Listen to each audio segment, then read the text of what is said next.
understood, if they appreciated what they did wrong, and now are able to fix this situation.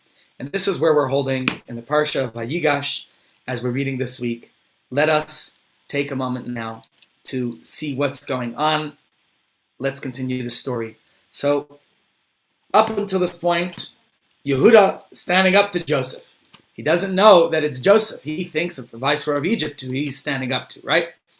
Well, let's go into the text for a journey in the Parsha and see the big reveal of Yehuda, of Yosef to Yehuda and to all the brothers, where all of a sudden he says to them, he tells them, I am Yosef, as our father is still alive. Just a second, ladies and gents.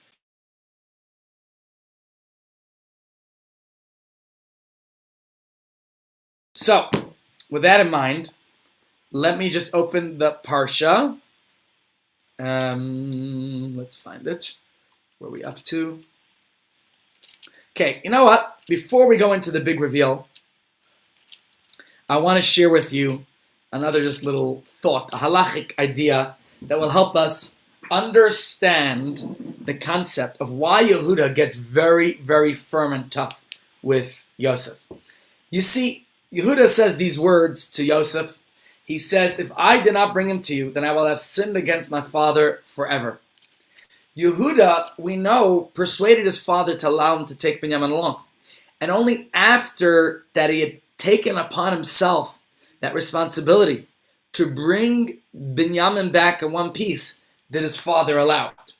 So before we could get into this concept of why Yehuda is the one who gets very tough on Yosef, and I mean, after all, Yosef says to him, I know you're not the eldest of the brothers, so why are you the one who's making a big deal? Why are you the one?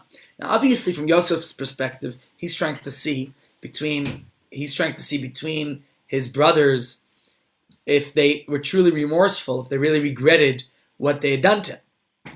But let's just understand this concept called arvus. Arvus means responsibility, being a guarantor.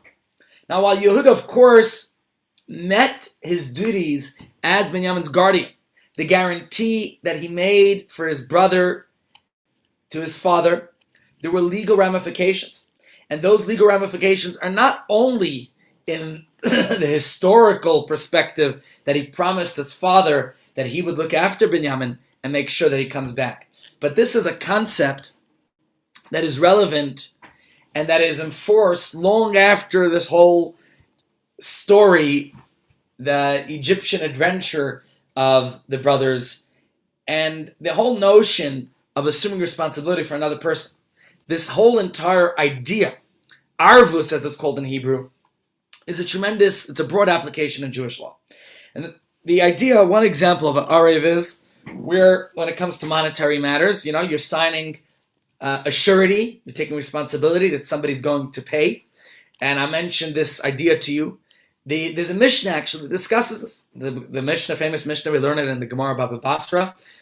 I probably haven't actually studied it in the Talmud in a number of years, but the Gemara says, Hamalvis arev, person will loan money to his friend on a guarantor's security, says the Gemara lo yifara min ha'arev, that he cannot exact payment from the guarantor.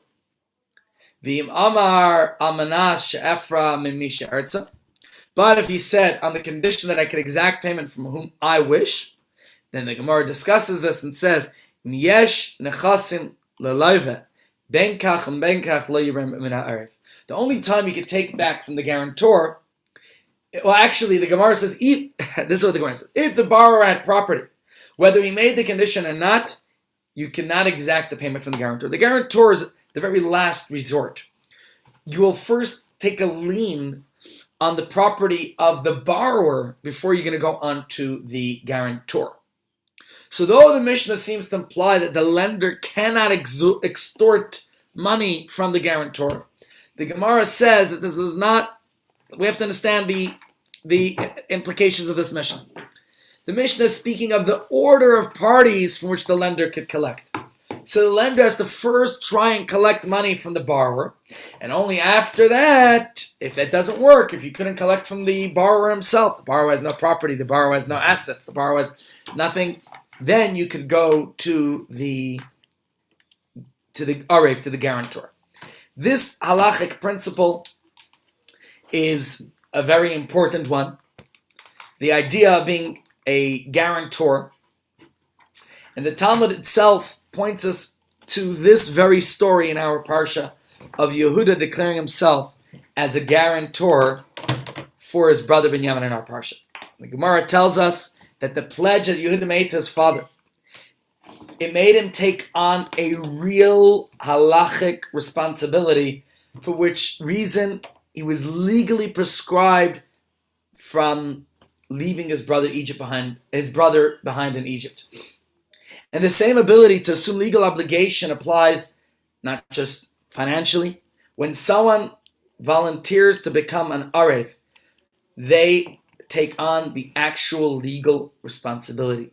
The arev is bound and committed, subjugated in the halachic argot to that repayment of debt, so to say, or any responsibility they made.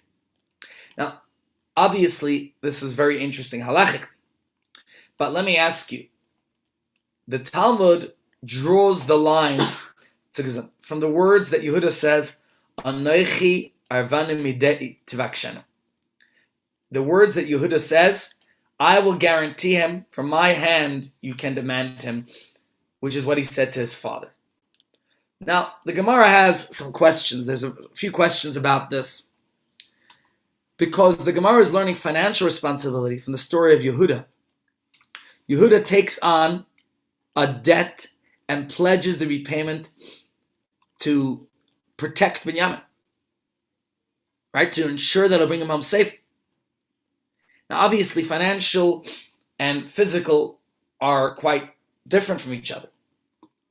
The Netziv, very famous Rabbi Naftali Tzvi Yehuda Berlin, he asks this question: what evidence could be brought from the assumed obligation to protect and return something currently in existence to be assumed obligation for a loan that maybe is already spent, squandered? There's a big difference between Binyamin, who's still alive, who's here, who's present, that he could bring him back, versus finances. Person borrowed money, spent it. How do we learn one to the other? Another question that perhaps comes to mind is the idea that every lesson, obviously every detail in the Torah is a lesson.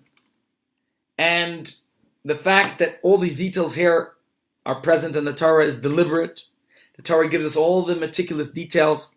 So we could ask why the laws of guarantorship should be associated specifically with Yehuda. Of course, Yehuda, you could say Yehuda in our parsha was the one who pledged to take care of Binyamin. But why was Yehuda the one to make this pledge? Didn't he have older brothers? What happened to Reuven, Shimon, Levi? Where were they?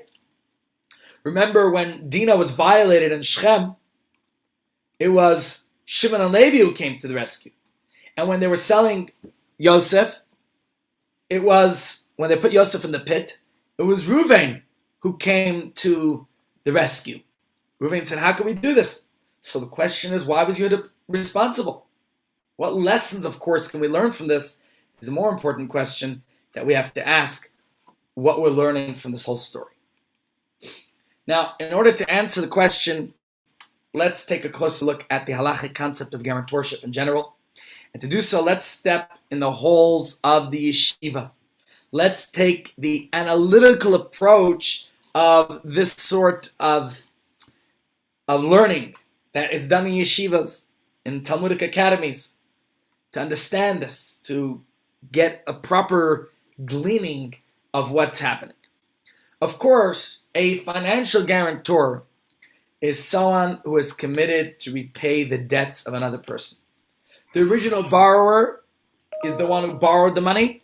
The guarantor is the one who is going to make sure that that repayment is done. Now, there are a couple of ways of understanding the nature of this obligation of the Arev, of the guarantor. Let me share with you some words and the teachings of the Rebbe. Says the Rebbe, you're looking for a source, it's Likutei Sichos, volume 30, page 216. The Rebbe says as follows. The guarantor's liability can be explained in two ways. Okay?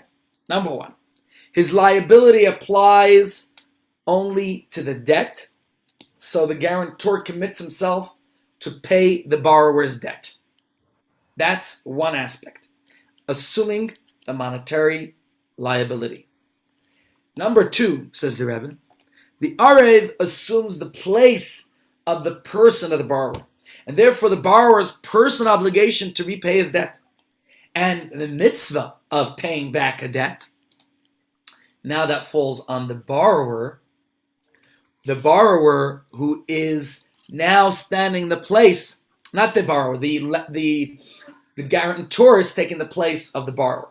So there's two aspects. Okay? The distinction that we're making here between two definitions of responsibility of arvus. Okay? The word arev means a guarantor. It's technical, but it's quite significant. According to the first way, the guarantor is no more than a third party appended to the original financial relationship between the lender and the borrower. His association with the obligation to pay things back is not personal, okay? It's a commitment of settling the debt. In other words, he guarantees the debt, not the person. But the second way from the Talmud's way of understanding what is the responsibility of a guarantor is a much deeper involvement on the part of the Arev. Rather than being considered a third party, the Arev is really a proxy, an extension of the borrower himself. Not only does he take on the debt to the borrower, he takes the place of the borrower's person. It is through him, as if he himself borrowed the money. And so it's only a matter of course that he has to repay the debt. He has to repay that loan. Because he is taking personal responsibility. In practice, the question of whether or not a guarantor stands in the place of the borrower is a different story. If the guarantor is only committed to repaying his friend's debt, then when the time comes to repay the loan, the lender should have to first demand repayment from whom? From the borrower. Only when the borrower cannot repay can he then approach the Arev, this guarantor, and demand that he pay up whatever his friend couldn't actually pay. But if the Arev is basically acting as a proxy for the borrower, then when the time comes, the lender should be able to demand repayment from whomever he prefers. After all, he could say the duty to repay the guarantors just as much as the borrowers. Now, the fact that the halacha says that the lender first has to go to the borrower, it's very clear in the Mishnah in Baba Basra. And only after, if it doesn't work, if the borrower has no assets, has no finances, no anything, only then can he go to the borrower, to the guarantor. That's another discussion. But the main point is that there's two aspects of the responsibility of a guarantor. You're all with me?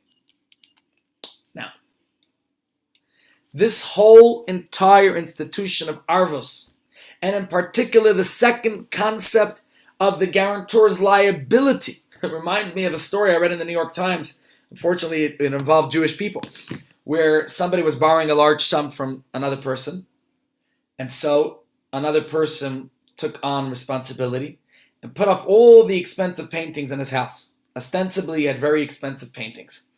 He had Van Goghs and Degas, right? All the, you name them. Monets. But what happened was, when the time came to collect, and unfortunately, the borrower wasn't able to repay, So the article was quite amusing because what happened was they went to collect the paintings. They did so. And it turns out that all those paintings were fakes. So what happens now? It's fake paintings. So there was no real guarantorship. And this was a major legal matter. It was brought up to the courts. I never followed up to see what the conclusion was, but quite an interesting story. But as we could see, that if the borrower himself cannot repay the debts, then you can go to the guarantor to collect it. This whole idea, this whole institution of arvos, it crops up in other aspects of halacha, not only financial. In fact, you may have even benefited from someone acting as a non-financial guarantor, or perhaps even maybe you acted as one yourself. And let me say this. It could have been of just a few days ago. Maybe it even happened last Friday night at your Shabbos meal. Can you think when precisely it could have been? Why do I have a picture of a cup of wine here? Anyone could think? Because during Kiddush, in most Jewish homes, the tradition is for one person to recite the Kiddush in a cup of wine on behalf of the rest of the family. That's exactly what we do in shul. That's exactly what we do in my house. I make Kiddush for everyone present. I offer, if anybody wants to make, they're welcome to. But if you don't have to, if you listen to my Kiddush, or anyone who makes the Kiddush, you can fulfill your personal obligation to personally say Kiddush, to verbally sanctify Shabbos through Kiddush without making it yourself. Now, if you ever wondered how it works, very simple. Most of our prayers are meant to be recited by ourselves. Each individual has to say their prayers. So why does everyone suddenly get this free pass to rely on somebody else when it comes to Kiddush?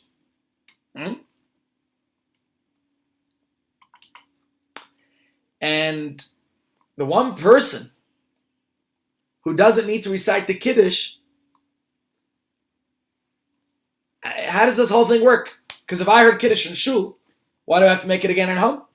And yet everybody fulfills the responsibility from hearing it from them. But the answer is in one word, arvus. Just as the classic guarantor assumes someone else's financial obligation, this concept of arvus is not only for money. Jewish law considers all of us to be guarantors for each other. So we all share in each other's responsibility, obligation. We're guarantors for one another. This is how the Gemara puts it. Kol Yisrael Arevim Zelazeh. We are all guarantors for one another. Or precisely to translate, Kol Yisrael Arevim Zelazeh. All of Israel was guarantors for one another. Now, what this means is that Judaism doesn't consider religious duty to be purely a private matter, a personal affair. If that were so, then each person could only fulfill the responsibility on their own. You could only do what you do for yourself. But the fact that you can make Kiddush for somebody else wouldn't make any sense if every person is responsible for themselves. How can I do something that you need to be doing? I'm doing it for you. But here we learn that in Jewish thought, individual duties have a communal aspect to them as well. One person obligation is shared by everyone else, and each person bears responsibility for his and her fellow. Everyone is a guarantor. In the case when it comes to Kiddush on Shabbos, so even though I'm making Kiddush for the entire community, for the whole shul, or for each person who comes to my house, it's still your duty, your responsibility. But I can make it for all of them, for everybody. Now, far more than a technical rule with limited legal application, this idea, this principle is rooted in a deeper spiritual reality. It's not just financial, monetary matters. It's not just spiritual, making Kiddush for other people. My friends, the idea that the halacha is telling us is that we bear responsibility for each other because we are considered one single entity. And this is explained The Alter Rebbe explains this idea in a very mystical Hasidic sense, and he looks at the etymology, the very root of the word arvus, guarantor. Another meaning and understanding of the word arev means to mix. So here's a concept. Let me just read it in Hebrew, translate, and then we can discuss it. The idea is explained in Likutei Torah by the Alter Rebbe. And he says the concept of a collective responsibility of Jewish people is, he says, K'may shamanara, just as a menorah coming from Hanukkah. So we have to understand the concept, the idea. What is a menorah? The menorah, as the verse says, had to be, what is the verse of the menorah? It says, Miksha achas tasa menorah. We're going to read it in a few weeks' time, the instructions of building the tabernacle of the Mishkan. And the Torah tells us that the menorah has to be made of one beaten piece of gold.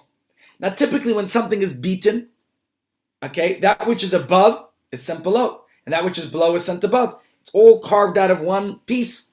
So everything is mixed. What's the Hebrew word? Me'urav. It is all nisarev. It is all mixed together. High and low, low and high. In that sense, says the Alter Rebbe, we are all mixed together. The Torah tells us when Moshe is instructing, he says, Atem nitzavim hayam kulchem, all of you stand together today. And he says, the leaders of the tribes, the elders, and then he lists everybody, the wood choppers, the water carriers, all of us together. Because we're all responsible for each other. It's interesting. Very famous story is the Mendel Bayless blood libel that happened in Kiev about a century ago. And one of the rabbis who was brought to the court to testify for Mendel Bayless was a rabbi by the name of Rabbi Yaakov Mazeh. Rabbi Yaakov Mazeh is the grandfather of Rabbi Jackie Mason, who just passed away. Rabbi Yaakov Mazeh was the chief rabbi of Moscow. And we're talking about a century ago, he was facing an accusation in court that in the Torah it says, Atem Kriyim Adam. You, the Jewish people, are called Adam. So they said, you're saying that you are called man? That means what are the rest of us? Chopped liver? I mean, I'm summarizing an accusation, an allegation that was made against the Jewish community. But he gave a very beautiful explanation. And he said as follows. He said, any word in Hebrew has a singular and a plural. I'm sitting on a chair. And there's kisei and there's kisao. There's a table in front of me. Shulchan, shulchanot. Any word, yad is a hand, plural is yadayim. Any word you give me in Hebrew, for the most part, I'm sure there might be another example, I don't know, there is a plural to the singular. But there's one word, Adam. There's no plural to Adam. Adam means man. And the Torah says, Atem Kriyim Adam. You, the Jewish people, are called Adam. Adam, man, human. So the court is asking him, how could your Judaism say that you are called man? What, are you superior to everyone else? And Rabbi Yaakov Mazeh explained, the word Adam has no plural to it. Atem, the singular, the plural, it's the same. He says, because look at this very case here. Mendel Bayless ostensibly, allegedly committed a crime in Kiev. Yet you're holding the entire Jewish people responsible for this alleged crime, which we could prove separately that he didn't even commit. So he says, because the word man has no plural to it, just as a man has a head and feet, and the head receives life force from the feet, and it relies on them because every part of the body is vital for each other, so too as a Jewish nation. We are all inextricably, intimately connected with each other. And he goes on to explain, he says, when a man puts on tefillin on his left arm, the mitzvah is not just a left localized to the left arm of the body. It's understood that the mitzvah of tefillin was performed by the entire body because it's a mitzvah that's incumbent on the person. And any mitzvah, the same thing, whatever you use your feet to go to shul. You use your mouth to pray. You use your hands. We're all in it together. So this concept of mutual guarantorship or responsibility that the Talmud ascribes to us as the Jewish people, it is this idea of this shared responsibility, a shared duty. And this idea, it is a guarantee of personhood, not just of duty. Since we are all one entity, one nation, one people, it becomes our obligation automatically to be there for others, for the good and for the bad, for every aspect of life. So yes, on the negative side, when somebody does something wrong, it's embarrassing, it's insulting, it's humiliating to all of us. At the same time, we are all responsible for each other. When we say that one Jew is an Arev for the other, it means that we could stand in the place of the other. So the other person's obligations become my own. We become responsible for each other. This is the concept. This is the idea of arvos, of being there for each other. Just a second, ladies and gents.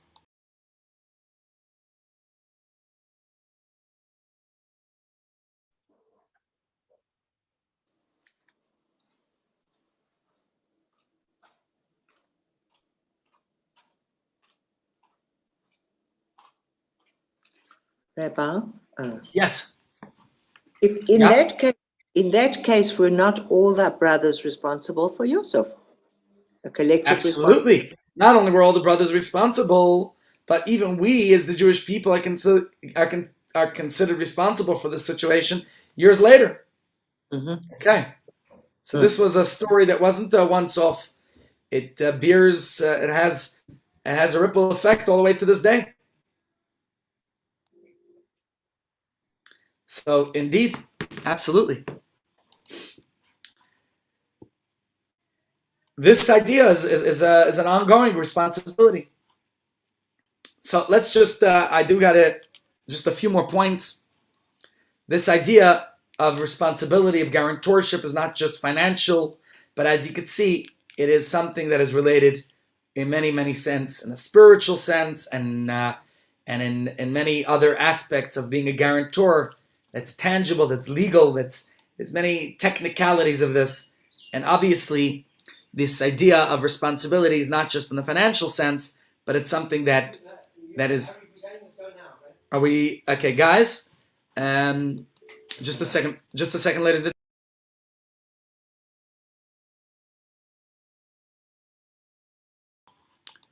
Okay, so let's go back to the beginning, guys, because we have to wrap it up here. This whole concept of responsibility is about mutual responsibility. We as a Jewish people are there for each other. Let's wrap it up by bringing it all the way back to Yehuda. Okay? This whole idea is an assumption of identity. And this whole analysis of the legal and spiritual concept of arvus could be applied to the concept as it is in our parsha. And hopefully if we take this idea and apply it to the parsha and apply it to ourselves and to Yehuda's responsibility for Binyamin, I think we could take a good lesson for life. Although the classic Arev, guarantor, commits to repaying a debt or fulfilling some kind of spiritual obligation, as we saw, as you see with the example of Kiddush, but Yehuda seems to have pledged his life to protect his brother Binyamin. And it's this whole very same idea. I want to just pick it up in our parsha. There's a particular verse from Rashi. Let me just find it. Chapter 44, verse 32. Okay, it's actually yesterday's reading. It says, Ki avdecha arav esanar. This is what Yehuda says to Yosef. Your servant assumed responsibility for this boy.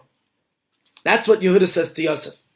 Says Rashi, now if you ask why I enter, why I'm the one who is standing up to you and not my brothers, just to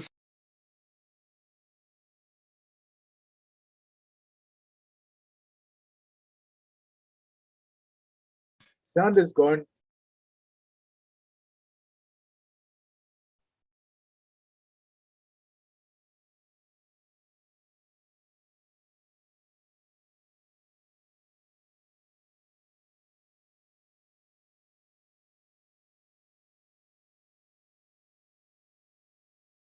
I'll be back with you in a minute, guys. We're just in the middle of a campaign, so there's a little bit of distraction.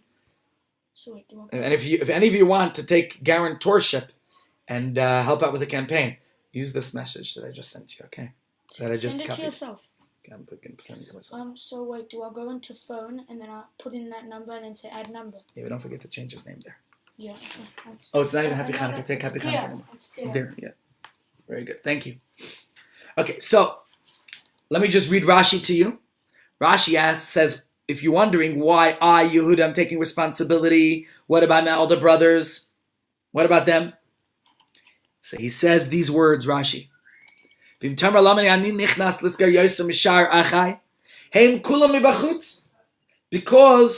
they are all standing on the outside, they don't have this responsibility, this guarantorship, this commitment.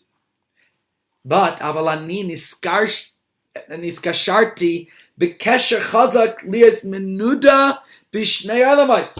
I have bound myself with a strong bond to be outcast in both worlds. Yehuda, in other words, pledged his life for Binyamin. His very being, both in this world and in the world to come, was contingent on his meeting this pledge. By tying our conception of the guarantorship to this type of pledge, the Talmud is teaching us about the depth of an Arab's obligation. It's a personal commitment. Now, why do we see this specifically with Yehuda? That he says, I bound myself with a strong bond to be an outcast in both worlds, as Rashi puts it. Of all of Yaakov's 12 sons, why is it with Yehuda the most? The whole idea of arvus, of this kind of surrogacy as one person taking the place of another, is the idea that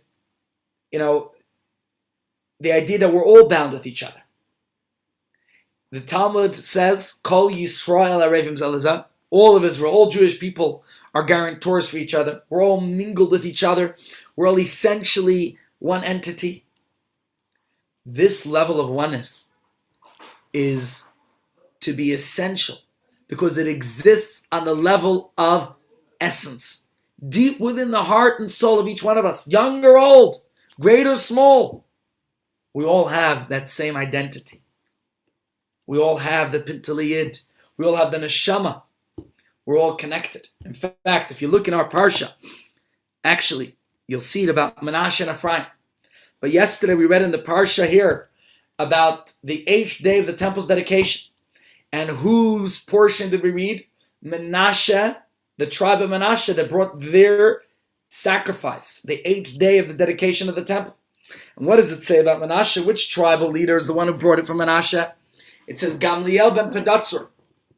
Something beautiful and fascinating about that. The word Menashe itself has the same letters as the word Neshama, the soul. And the same letters as the word Hashemen, the oil of the menorah. And the same letters as the word Shmona, 8, which transcends nature. It's this idea of the soul level. This was the friction between the Assyrian Greeks and the Jewish people. The debate. The Assyrian Greeks were all committed to nature. It was about the human physique. It was about celebrating the body, about celebrating 7 days of the week, seven notes in the music, 7 colors of the rainbow, all about human nature. Judaism is Menashe, the Neshama, transcending nature. That's the oil, Hachshema, that one jug of oil. That Shmona, going above. That's what the Neshama represents, all in that one word. Who is the tribal leader to offer the sacrifice on behalf of the tribe of Menashe? Menashe was long deceased when the temple was built. When the sanctuary was dedicated, the Mishkan. It was none other than Gamliel, that was his name, ben Pedatzur, surname. In those days, surnames was your father's name. So, let's just think about it. What does Gamliel mean? Oftentimes we think of names as arbitrary. No such thing. A name is never arbitrary. A name has deep meaning. Gamliel is 3 words. Gamliel. Also, to me, is God. Every person possesses that spark of godliness, that divinity in them. Every person ought to know that they are indispensable to God's plan for this world. That the fact that you're born means you matter, and the world cannot exist without you. That's Gamliel. and his surname was Ben Pedatsur. Pedatsur means that the redemption, God is my rock, God will redeem me. We realize that regardless of what situation we find ourselves in, Shem will take care of us. It's a wonderful story I recently heard of a Yid about 150 years ago named Chatzkel, lived in Ruzhin, somewhere in Russia, Ukraine. And he was struggling financially, couldn't pay the bills, struggling to stay afloat, take care of his family, school tuition, that's the latest Jewish contraception, and all the other financial concerns he had. His wife turns to him one day and says, you know, Chatzkel, remember you have a rich uncle out in Vienna. Why don't you go to your rich uncle and ask him to help out? Go to him, tell him your situation. Thinks, oh goodness, here I'm a old-time Haredi Jew living in Ruzhin. My uncle's a very modern, sophisticated, cultured man living in Vienna. Got to go visit him. So he goes to the tailor, gets a very nice suit made and a beautiful tie, and going in the right attire to go visit his wealthy, cultured uncle in Vienna, Austria. Hires a coachman and heads off on the road. Before you know it, he's back home without the suit, without the tie. His wife looks at him and says, what happened? How did you make the trip so quick? Did your uncle help you out? He says, you know, I came to a realization on the way. I had a thought. I turned back on 3 accounts. First of all, I asked myself, you know, I don't know if my uncle remembers me. And even if he remembers me, who said he's still rich? And besides the point, who says he's even still alive? And I realized, if my uncle doesn't remember me, and even if he does remember me and he's not rich, and even if maybe he's not even alive, so why should I waste my time going to him? I realized better than a rich uncle is to have a rich father, my Father in heaven. He's rich, he loves me, cares for me, take care of me. And the story goes how indeed he found his wealth. These stories somehow don't happen to me. They only happen to people a few centuries ago. But the point, of course, I'm making is, though, that that's the name Gamliel ben Pedatsur, to realize God's presence in my life regardless of every situation. So, with that in mind, let us try to understand this very idea of Yehuda's responsibility for Binyamin. Although an Arev commits to repaying a debt, generally speaking, right? That's, after all, the responsibility of a guarantor. In all cases of arvus, whether it's financial or spiritual, or I'm making kiddush for you, or whatever it might be, the guarantor goes beyond promising to fulfill a certain duty to assuming the place of the guaranteed. That's what I'm doing when I'm making kiddush. I'm making kiddush on your behalf. Instead of you making it, I'm making it. A guarantor has to know that if the borrower can't repay that money, you as the guarantor will repay those funds. And this is the idea of arvus. This is the idea that Rashi is telling us here, that Yehuda put his life and responsibility for his brother Binyamin. Why he of all the sons?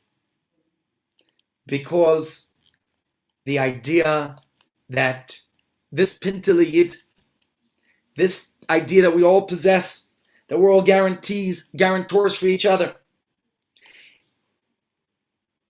this is the idea of leadership, and Yehuda was the founding monarch of the Jewish people, maybe because of this responsibility. Yehuda is the ancestor of King David, of David HaMelech. But any leader, you don't have to be Moses or King David. Every one of us is a leader in our sphere of influence. Every one of us can play that role. In traditional Jewish thought, a Jewish leader is not just a strong person, a talented or charismatic figurehead. A leader is someone who is able to take that responsibility. On a soul level, we say a leader is someone whose soul is viewed as a personification of the collective community. But every one of us has that responsibility within ourselves because we're all intricately connected to one another. And this is the idea of this leadership, of taking that responsibility. The Gemara says the king is like the community because the community are dependent on the king. And Rashi, in fact, finds that this conception of the leader as personification of the community is actually alluded to in the Torah. When the Torah recounts how the emissary, the shluchim, were sent to the Amorites, it describes them as having been sent by Moshe and by Israel, even though it's Moshe who sent them. And you know what Rashi tells us there?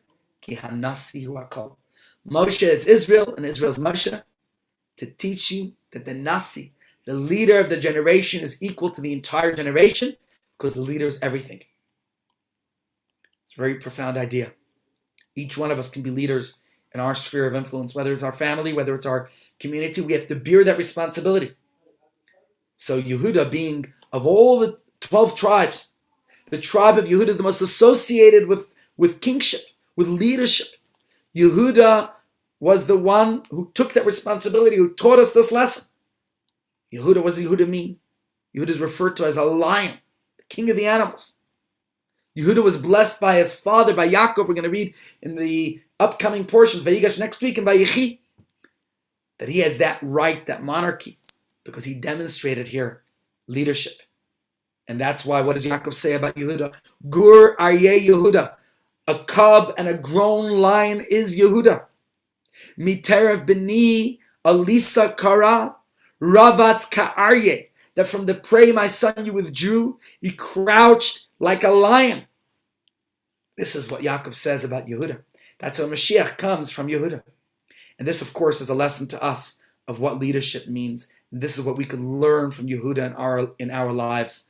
This is a fundamental idea that we have to be a responsibility for each other, just as Yehuda took that responsibility for Binyamin. This is the idea of arvos. What does it mean to be responsible for one another?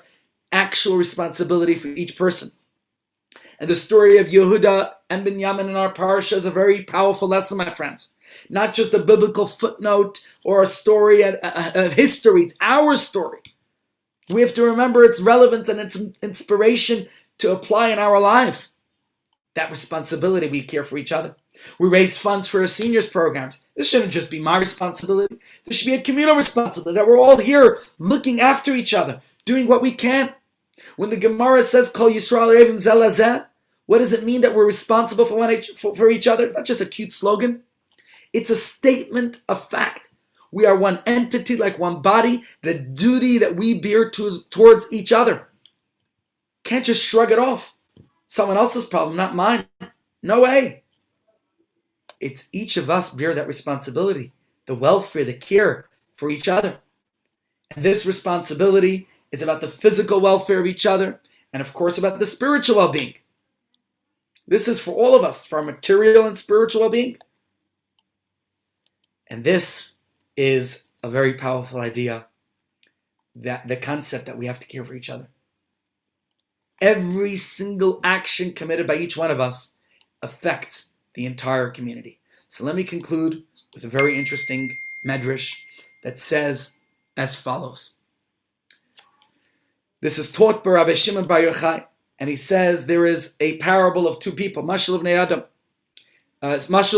He says as follows. There's a parable of two people who were sitting on a ship, and one of them, so it's an ancient example that I'm sure you've all heard many, many times. The medrash says that Rabbi Shimon Bar Yochai gave the metaphor of the people sitting on a boat, and one person pulls out a drill and says, he starts making a hole, and the other people say to him, what are you doing? And he says, I could do what I want. I paid full price for my ticket to go on this boat. It's not just yourself that you're going to sink. It's everybody else. And that, of course, is the message and lesson that we all have to take, that we are all responsible for one another. Moses is Israel, and Israel's Moses, but we all have that aspect of Moshe inside of us. As the Rebbe always said, if you know Aleph, teach Aleph. You know Beis, teach Beis. Every person needs to do what they can. We all have our part. We all have to do what we can to teach, to make a difference. If you take the very word which means to teach, okay?